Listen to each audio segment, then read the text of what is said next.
Red Bull qui, pour la première fois, a enfin réussi à placer ses 2 pilotes aux 2 premiers rangs du championnat, avec Max Verstappen champion du monde, Sergio Perez vice-champion du monde. Ils ont quand même gagné 21 Grands Prix sur 22. Max Verstappen en a gagné 19. Donc c'est une saison, je vais dire, plutôt réussie pour Red Bull. C'était pas mal. Plutôt. Peut mieux faire. C'est évidemment très bien. Y a pas... c'est difficile de tirer... Enfin, en tout cas, au niveau de l'équipe et de Verstappen, c'est difficile de tirer un bilan aussi... qui soit autre que très très bon, voire excellent. Puisque ça a battu des records dans tous les sens. Donc en fait, quand il y a autant de records de battus, c'est généralement que le travail a été très bien fait. Donc ouais, franchement, si on va rentrer dans les détails après sur la confrontation en interne et tout ça, mais le premier bilan qu'on peut tirer, c'est que Verstappen et Red Bull ont absolument écrasé cette saison comme jamais un pilote et une équipe avaient écrasé une saison. Ouais. Pour moi, c'est vrai que j'ai déjà dit de manière grandiloquente que peut-être, ça peut sembler grandiloquent de dire que Red Bull et Verstappen ont réalisé la meilleure saison de l'histoire de la F1. Alors pour ceux qui trouvent ça grandiloquent, je pense que c'est les chiffres qui parlent, hein, tout simplement. Donc Red Bull a battu en pourcentage le record de victoires de McLaren en 1988, donc 21 victoires sur 22, 95,45%, alors que McLaren en 88, c'était 15 victoires sur 16, soit 93,75%. Donc, Red Bull a battu McLaren de 1988. Et s'agissant de Verstappen, lui aussi, hein, le plus grand pourcentage de victoires en une saison, 86,36%. Le précédent, c'était Ascari, 75% en 1952, mais avec moins de Grands Prix. Et sans compter évidemment tous les records de victoires consécutives, etc., de nombre de podiums en une saison qu'il a établi. Donc, statistiquement, c'est la meilleure saison de tous les temps, tout simplement. Pour moi, c'est pas du tout quel... Même en termes de ressenti, c'est compliqué de vraiment... Et tous les tours parcourus pour Verstappen aussi, du début à la fin, et ça, c'est aussi absolument remarquable. Je rajouterai pas à tous les superlatifs qu'on a déjà utilisés lors de la dernière émission et puis ce qui vient d'être dit là. C'est vraiment une saison exceptionnelle de la part de Max Verstappen qui, d'ailleurs, quand on lui a demandé, parce que je vais rebondir là-dessus parce que c'est un petit peu un petit peu sur l'actu aussi, quelles ont été ses erreurs de 2023. Il a eu bien du mal à en trouver. Ses 2 seules erreurs, en fait, c'est d'avoir pris un muret des stands à Silverstone en sortant de son garage et de s'être planté sur ses réglages à Singapour. Voilà, c'est vraiment les 2 seules erreurs qu'on peut noter de sa saison qui sinon frôle le 20 sur 20. Je veux dire, il n'y a pas grand-chose à dire sur ce que Max Verstappen a fait, sur ce que Red Bull a fait aussi, parce qu'au niveau opérationnel, maintenir un tel niveau d'efficacité, 22 courses de suite, parce que, bon, je prends Singapour aussi, mais parce qu'en termes d'efficacité, ils étaient là aussi, c'était juste la voiture qui n'était pas bien réglée pour ce Grand Prix-là. Je veux dire, ils n'ont pas vraiment trébuché cette année, il n'y a pas vraiment eu d'arrêt loupé ou des choses comme ça, peut-être 1 ou 2 arrêts au-dessus de 4 secondes, et encore, faudrait les retrouver. Je veux dire, tout le monde a été parfait dans cette équipe, et on va vite arriver sur le sujet qui fâche, c'est évidemment le cas Sergio Perez, quoi, ce qui lui n'était pas du tout au niveau comptable, en tout cas, au niveau du bilan de son équipe et de son équipier. Il commence un peu à fleurir à gauche et à droite les bilans faits par les divers sites internet qui couvrent la Formule 1. Les nôtres arriveront d'ici quelques jours. Et tout le monde a l'air de classer un peu, pour ceux qui le font, en tout cas les pilotes de la même façon. C'est qu'effectivement, si Verstappen trustera, à mon avis, la première place chez tout le monde, et sans trop vouloir vous spoiler, je pense qu'il sera très bien placé chez nous aussi, autant Sergio Perez est sanctionné par le fait qu'effectivement il a été en moyenne une demi-seconde plus rapide sur l'année au tour en qualification que son équipier, et qu'il a été vraiment désarçonné par les premiers développements de la Red Bull en début de saison. À partir de l'Espagne, ça a commencé un peu à dérailler pour lui. Et voilà, alors on peut mettre à son crédit le fait qu'il a réussi à rebondir en fin d'année, que ça allait un peu mieux. Il n'empêche que ça a vraiment mis beaucoup trop de temps pour se remettre sur le droit chemin. Donc, et ça ne peut être que sanctionné quand on évolue à ce niveau-là. C'est clairement le point négatif en fait de la saison de Red Bull, parce que oui. On s'excuse d'avance parce que certains vont peut-être dire mais enfin vous n'évoquez pas beaucoup Verstappen, c'est compliqué. C'est très compliqué d'évoquer la saison de Max Verstappen à part de dire qu'elle a été absolument parfaite de A à Z et que les fautes que tu as signalées, alors on nous rajoute qu'à mon brief en raison, il est sorti un peu dans l'herbe à Melbourne pendant le Grand Prix. c'est même pas des fautes. On peut même pas vraiment se plaindre. C'est quand même assez hallucinant. Il y a même pas tant de sorties de piste que ça. Quand il partait loin dans le peloton, il gagnait quand même le Grand Prix et il le gagnait de manière insolente. Donc voilà, là il faut juste savoir s'incliner sur ce qu'il a réussi à faire cette saison. Bah, c'est ça, d'autant que même à Jeddah où il finit 2e, il part quand même 15e. Et il y a un paquet de dépassements qui se font pas au DRS en fait, parce que bon, Miami, il fait une très très belle gestion des pneus, mais par contre la voiture est un avion de chasse en ligne droite. Il y a des images, je les ai revues l'autre jour, c'est phénoménal de voir à quel point la voiture vole. Mais lui, il gère très bien ses pneus, mais Jeddah, il va chercher la 2e place. Et c'est pas une mince affaire sur un circuit qui finalement a quand même une longue ligne droite, certes, mais a aussi beaucoup de virages rapides dans lesquels il n'est pas possible de suivre trop. Enfin, en tout cas, c'est difficile de suivre. Et il fait le taf de manière très très claire, et sachant qu'il part 15e, pas à cause d'une erreur de sa part, mais à cause d'un problème mécanique. Donc il y a vraiment les rares moments où il a été en dedans, c'était vraiment pas de sa faute. En fait, oui, et si vraiment on voulait ajouter un petit peu au discrédit de Max Verstappen, c'est effectivement qu'il n'a pas réussi à signer autant de pole position qu'il aurait pu le faire normalement avec la Red Bull. C'est peut-être la seule chose. Voilà, mais après on sait très bien que la force de Red Bull, c'est de configurer sa voiture surtout pour la course, où elle du coup domine tout le monde, et c'est le jeu de la Formule 1 actuelle. Donc le fait que de temps en temps il ne signe pas la pole position au profit de Ferrari en général, c'est aussi un choix très clair de ce qui doit se faire là au moment où ça compte, c'est-à-dire en course. Donc voilà, c'est vraiment peut-être même le seul point négatif qu'on peut dire, c'est que pour faire encore mieux que ça, je veux dire, il faudrait encore améliorer du coup les stades de pole position. Alors là, vous aurez vraiment une domination absolument écrasante de bout en bout. C'est ça. Elle a déjà bien été. C'est ça. Clairement, Jean-Baptiste demande, il s'est fait doubler combien de fois en course? J'ai vu passer, je crois, la statistique disant qu'il s'est fait passer 5 fois. Ouais, dont 2 fois par Leclerc. Et moi, j'allais quand même rajouter un petit point noir, parce que je tiens à le signaler sur son comportement en piste, à chaque fois, en fait. C'est-à-dire que malgré tout, malgré la virtuosité de son pilotage et tout ça, à partir du moment où il est menacé ou qu'il doit dépasser quelqu'un, il est incapable de patienter, et on en revient toujours au même point, qui est qu'il force le passage et qu'il bloque son concurrent.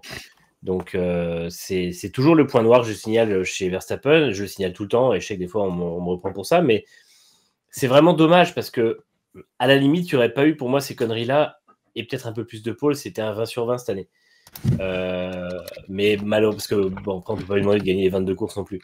Mais je trouve que c'est dommage de voir qu'il y a toujours ce truc-là où finalement, quand il est deuxième au départ, systématiquement il rate son premier virage, et quand il est premier, systématiquement il va tasser le pilote qui est derrière lui de manière ultra violente. Et c'est dommage en fait, parce qu'il n'en a pas besoin, c'est toujours ce qu'on a dit toute la saison.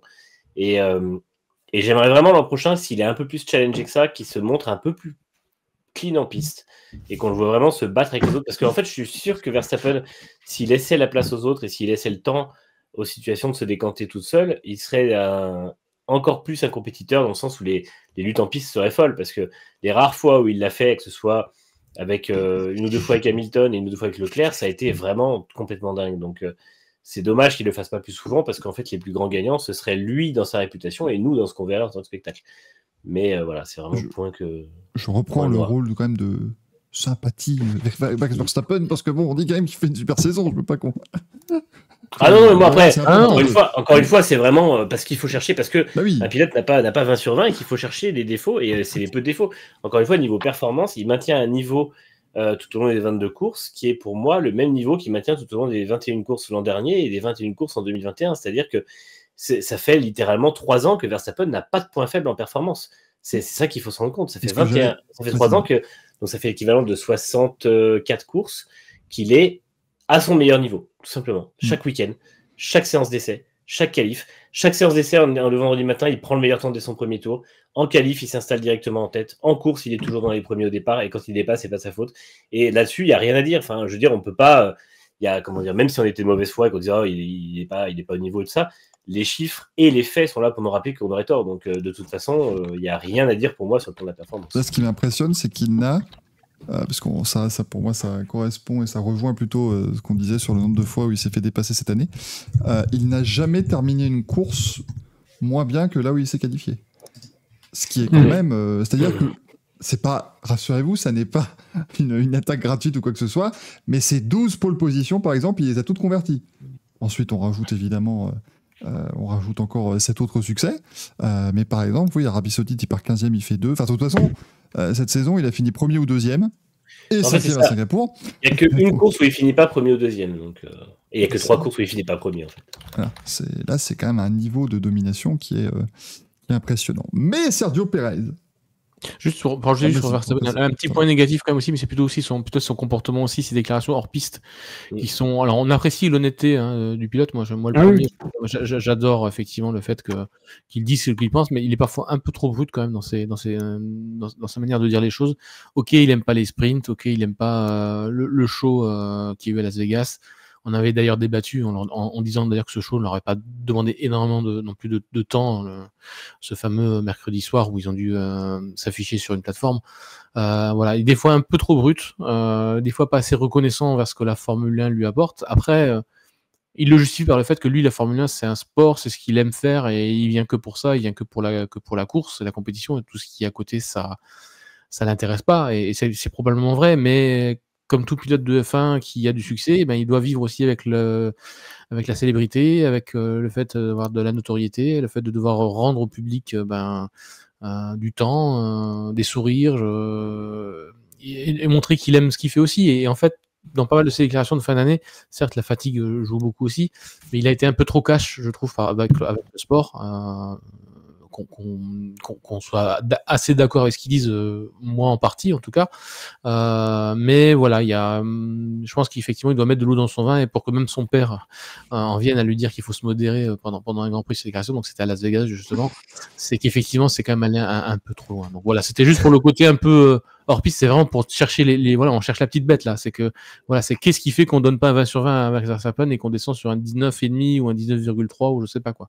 C'est vraiment pour dire, voilà, sinon ça a été voilà, à 99,5% une saison où il n'y a strictement rien à redire. C'est vrai que tu as raison, quand Jos Verstappen est la voix de la raison, c'est vraiment qu'on va trop loin généralement. Ouais. Là, il faut vraiment se calmer. Si Jos Verstappen demande de libérer, non, là vraiment, il a outrepassé clairement la limite. Bon, par contre, Sergio Pérez, parce que ça reste... et c'est, encore une fois, hommage rendu quand même à toutes les équipes de Red Bull d'avoir conçu une voiture quand même aussi incroyable, parce qu'on en vient quand même à dire qu'ils ont un très gros point noir dans cette saison, qui est le pilote qui termine deuxième du championnat du monde. Donc c'est quand même vous dire que c'est assez incroyable ce qu'ils ont réussi à faire, parce que ça y est, Sergio Pérez est donc deuxième, tout va bien, premier doublé Red Bull au championnat. Mais on va pas dire que ça ne fut pas laborieux pour Sergio Pérez. Il y a 2 victoires, vous allez me dire, bon, c'est déjà ça. Mais par contre... Je pense qu'il y a eu 3 saisons de Sergio Pérez, on pourrait la découper en 3 parties. Il y a la première partie qui est excellente, qui va du début de l'année à Barcelone, avec ses 2 victoires. Et il faut se rappeler qu'avant Miami, Sergio Pérez partait en pole position, Verstappen partait 10e place, je crois. Et donc on se disait, voilà, Pérez a l'occasion de faire un petit trou, de faire un petit trou au championnat du monde, et d'être pourquoi pas en lice encore pour le titre mondial. C'était pas, je dis pas que on pensait tous ici, mais je dis que c'était pas forcément illégitime de le penser. Et puis à partir de Barcelone, la RB il y a des évolutions qui ont été apportées sur la RB et qui ont modifié la manière de la piloter. Ça, c'est ce que dit Sergio Pérez. Et Sergio Pérez dit également que ces évolutions ont beaucoup moins convenu à son style de pilotage. Alors, cela dit, un bon pilote, maintenant, c'est celui qui s'adapte aussi à la manière avec laquelle il faut conduire sa voiture, et c'est ce qu'a réussi à faire très bien Verstappen, c'est ce qu'a réussi à faire Sergio Pérez. Et à partir de là, s'ouvre la deuxième phase de la saison de Sergio Pérez, à savoir la descente aux enfers, mais pas très loin, avec une série de non-participation. Enfin, Nico Hülkenberg avait plus de participation à la Q3 que lui, ce qui en dit long. Et puis, on pourrait distinguer une troisième phase, la saison de Sergio Pérez, même si pour la qualifier de véritable tournant, c'est vrai que ça peut aussi se discuter, c'est après le Qatar. Le Qatar, c'est le Grand Prix où Pérez vraiment est au fond du trou. Il n'est absolument nulle part, il se prend un tour par Verstappen. Et après le Qatar, il s'enferme 3 jours avec ses ingénieurs dans le simulateur. Les ingénieurs qui ont fait être avis par ailleurs. Et il cherche en profondeur des solutions pour remonter la pente, pour s'adapter enfin à cette Red Bull. Et on a vu en effet, à partir d'Austin, même en fin de saison, où il réussit à verrouiller la deuxième place, un léger mieux, alors que ce n'était pas le Pérez de la première partie, mais on a vu un léger mieux de de ce Pérez-là qui lui a valu aussi sa prolongation de contrat finalement, parce qu'à l'époque, on voyait déjà Ricciardo prendre place dans la Red Bull l'an prochain. Donc voilà, 3 phases de Sergio Pérez, 2 c'est sûr, 3 à voir, mais c'était pas tout à fait un déclin et une longue pente descendante. Il y a quand même eu du mieux à la fin. C'est peut-être ce qui lui laisse un rayon d'espoir pour l'an prochain. Je dis pas qu'il va faire jeu égal avec Verstappen, mais je pense pas que ça sera aussi pire que ce qu'a été de Barcelone jusqu'au Qatar. Je mets un petit bémol sur la fin de la saison de Pérez où tu dis qu'il y a du mieux. Ses qualifs sont quand même toujours pas terribles. Il se qualifie après le Qatar, donc où il se qualifie 13e. Il se qualifie ensuite 9e aux États-Unis, 5e au Mexique, 9e au Brésil, 12e à Las Vegas et 9e à Abu Dhabi. Ce qui est quand même vraiment short. Alors certes, Verstappen est un peu moins bien sur cette phase aussi de la saison, mais lui c'est 6-3-1, 3-1. Donc quand même c'est mieux. Et en course, de toute façon, il y a pas photo non plus. Et Pérez marque quand même beaucoup moins de points sur cette phase-là que Verstappen. Mais bon, c'est sûr que par rapport à ce qu'il fournit en milieu de saison, où là il est vraiment au fond du trou jusqu'au Qatar, c'est quand même bien mieux. Le problème, c'est que pour moi, je ne mettrais pas que l'Espagne est le moment où ça commence à aller mal. Je dirais que ça commence dès Monaco. Je mets Miami, il fait quand même un beau week-end, donc ça va. Mais du coup, ça veut dire que de la 6e à la 17e course de la saison, il a été nulle part. Et pour moi, un pilote qui est nulle part pendant 12 courses sur l'année, c'est quand même très compliqué dans la meilleure équipe du championnat. Et j'ai tendance à penser que l'an prochain, si Red Bull n'a pas la même avance, il leur coûtera le titre. Soit le titre pilote parce qu'il ne sera pas là pour aider Verstappen, soit le titre constructeur parce qu'il ne sera pas là tout court pour marquer des points. Et il a vraiment de la chance dans son malheur qu'il n'y ait personne pour le remplacer, parce que il est vrai que les profils qui pourraient le remplacer ne sont pas non plus les profils qui offrent beaucoup de garanties. Le plus étant Ricciardo, mais Ricciardo, en fait, il n'y a pas beaucoup de garanties. Il a l'air mieux que chez McLaren, mais ce n'est pas non plus une référence de faire mieux que ce qu'il était en 2022. Donc, Pérez a cette chance-là. Je pense que s'il y avait eu un très bon pilote dans la filière à ce moment-là, à mon avis, au soir du Qatar, il était dégagé par son duo Japon-Qatar. Au soir, il était dégagé par Red Bull, je pense. Ouais, le Japon, c'est quand même un abandon volontaire pour éviter de reprendre une pénalité. Enfin, purger une pénalité, puis le faire abandonner parce que de toute façon, la voiture était en mauvais état parce qu'il a percuté à peu près tout ce qui était percutable. Au Qatar, il était nulle part. Moi, ce qui m'impressionne vraiment quand je regarde juste la fin de saison à partir des Pays-Bas, c'est-à-dire que des Pays-Bas jusqu'à Abu Dhabi, en 10 Grands Prix, il a quand même pris 4 fois 5 secondes de pénalité. Ce qui prouve qu'en plus de ne pas avoir eu le rythme, il était forcément brouillon en piste, ou en tout cas, il passait les limites ou quoi que ce soit. Donc il était brouillon tout le long parce qu'en fait, il était tellement en retrait en performance et tellement en retrait en qualif qu'il était toujours en train de courir après ce qui lui manquait, notamment face à Verstappen. Donc, il a toujours surconduit pour essayer de corriger ses samedis désastreux. Et ça a fait de temps en temps des bons dimanches et de temps en temps des dimanches vraiment, vraiment pas bons. Donc, bon, c'est vrai qu'il fait quand même un paquet de podiums. Mais au final, je veux dire, c'est Pérez, si je dis pas de bêtises, il fait un podium sur les... Attends, c'est même pas possible. Un, c'est les qualifs, pardon. Ça, c'est les qualifs dans le top 3. Entre Singapour et Abu Dhabi, il fait que Las Vegas. Ouais, c'est ça. Et en qualif, il se qualifie dans le top 3 une seule fois entre Monaco et Abu Dhabi. C'est quand même énorme comme contre-perf. Ça lui fait un peu plus de podium en course parce que la voiture était quand même vraiment monstrueuse en course. Ça, il faut le dire aussi. Les perfs de Pérez en course, c'est parce que, un, il est très très bon pour gérer ses pneus. Et deux, la RB19 était quand même une voiture incroyable en rythme de course. On a vu des écarts monstrueux avec la concurrence qui était beaucoup plus important le dimanche que le samedi. Donc pour moi, il n'y a pas... c'est triste, mais en fait, au-delà des 5 premières courses de l'année, je ne sauve pas grand-chose de la saison de Pérez. Et toi, Franck? Voilà. Alors, effectivement, Manu, tu parlais. Moi, Miami, je le mets quand même dans le début du déclin parce que quand il se fait remonter effectivement par Verstappen qui part quand même milieu de grille et qui finit par gagner je crois qu'il le passe vers le 48e des 57 tours, je crois. C'est ça, ouais. Ça a allumé vraiment un coup assez fort au moral. Et d'ailleurs, c'est même Christian Horner qui en avait parlé, qui a dit que c'est à partir de ce moment-là, effectivement, qu'il a pris un coup. Voilà, donc on a publié d'ailleurs l'article, en fait, c'est quand on a commencé à surnommer dans le clan de Pérez Verstappen Pérez le Street King, le roi des circuits urbains. Ça n'a fait que motiver en fait Verstappen d'aller choper son équipier sur ces circuits-là.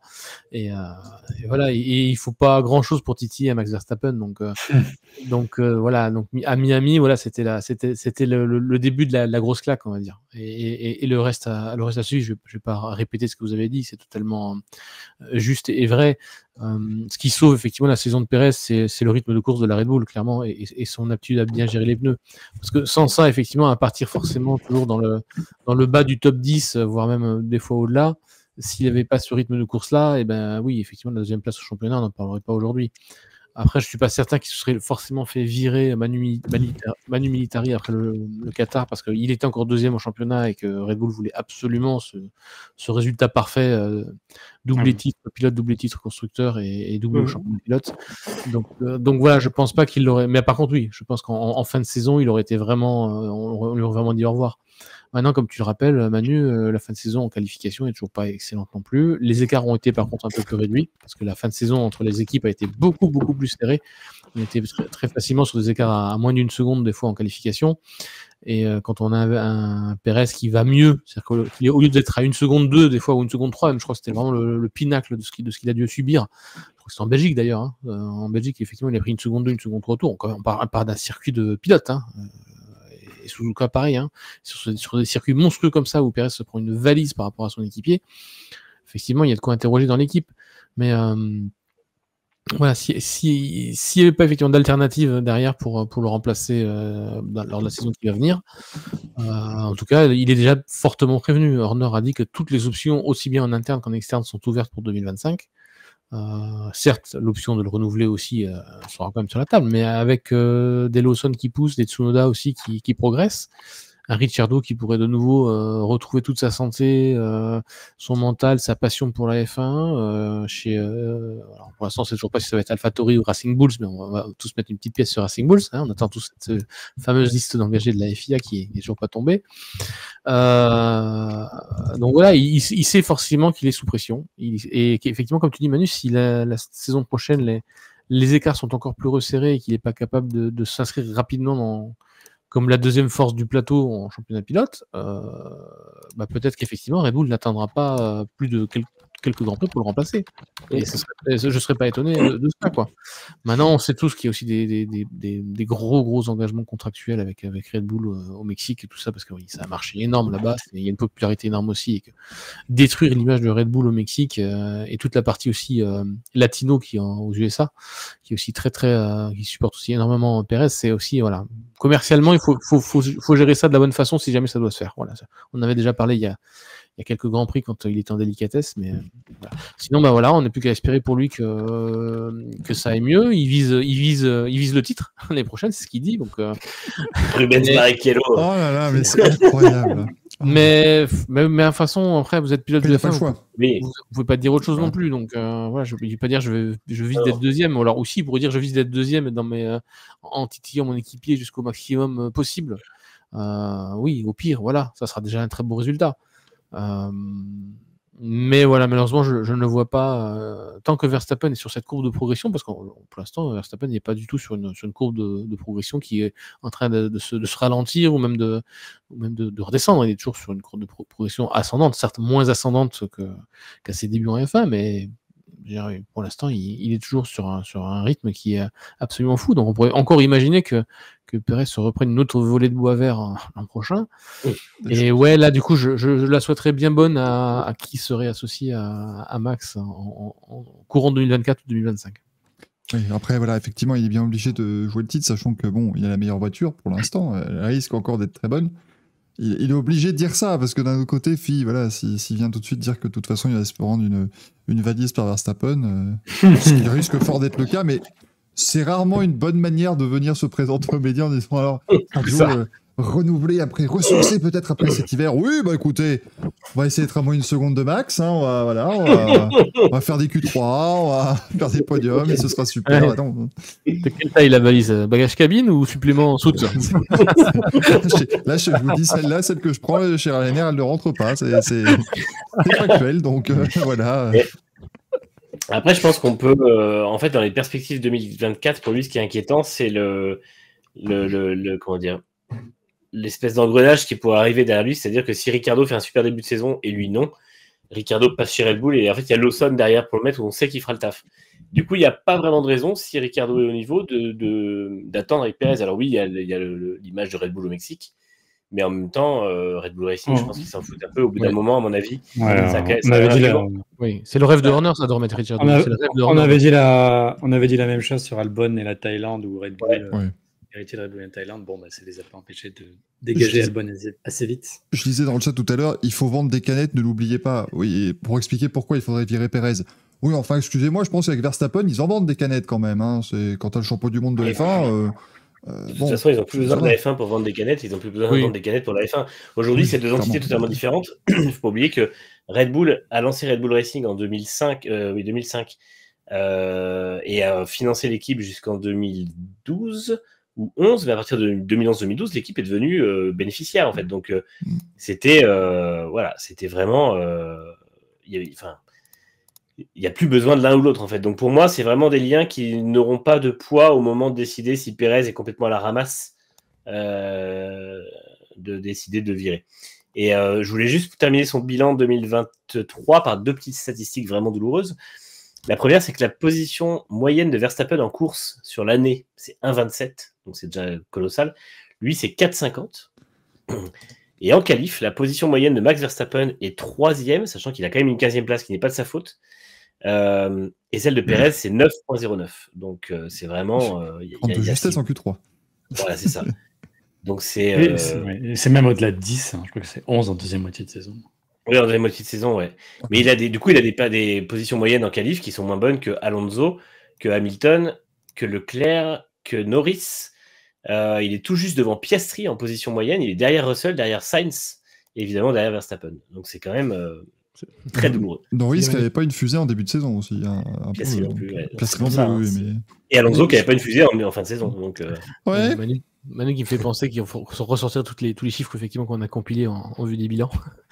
Et ouais, c'est vrai que quand on compare par exemple ne serait-ce que les 1003 tours en tête de Verstappen et les 146, voilà déjà c'est un rapport de on est 1 contre 8 quoi. Je veux dire, voilà, pour 8 tours menés par Verstappen, on n'a qu'un seul par Pérez quoi. Donc et encore on peut tous les condenser sur le début d'année.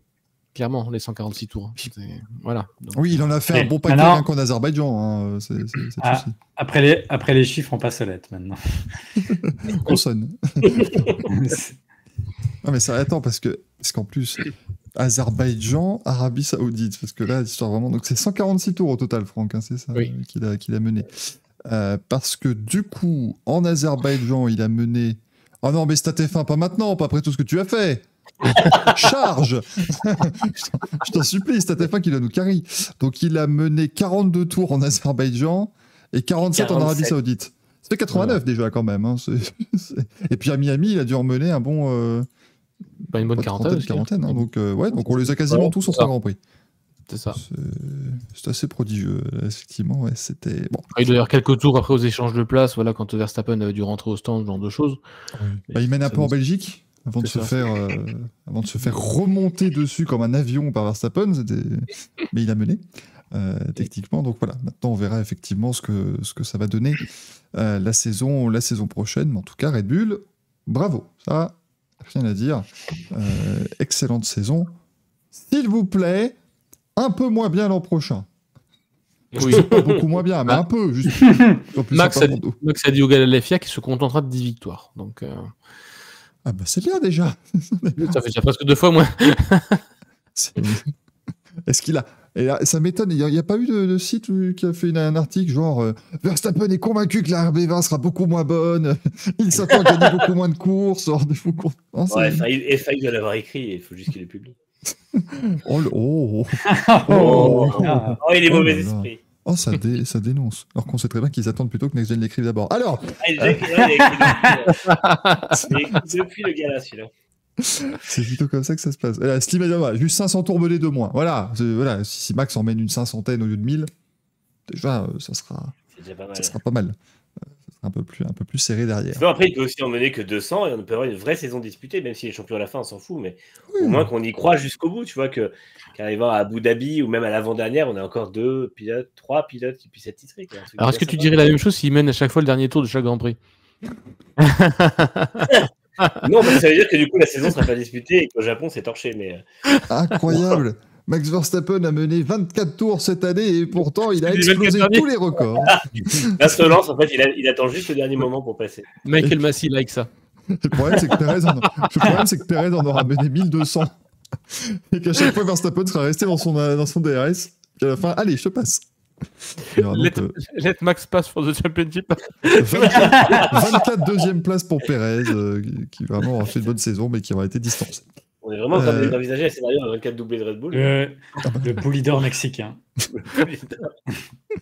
Mais bon, on rappelle aussi, hein, pour ceux qui voulaient aussi dire, mais ils veulent aussi peut-être assurer le Grand Prix du Mexique. Il est à guichet fermé, vous en faites pas, toutes les places ont été vendues, donc qu'il y ait Perez ou pas. Ils seront peut-être déçus, ceux qui ont un billet, s'il n'y a pas Perez sur la grille, mais ça après... Je suis fan mexicain, j'aurais attendu un petit peu... Moi j'aurais acheté mon billet une fois qu'on a confirmé Perez jusqu'à la fin de la saison. J'aurais vraiment pris mes précautions là-dessus. Mais que vous voulez. C'est marché noir l'année.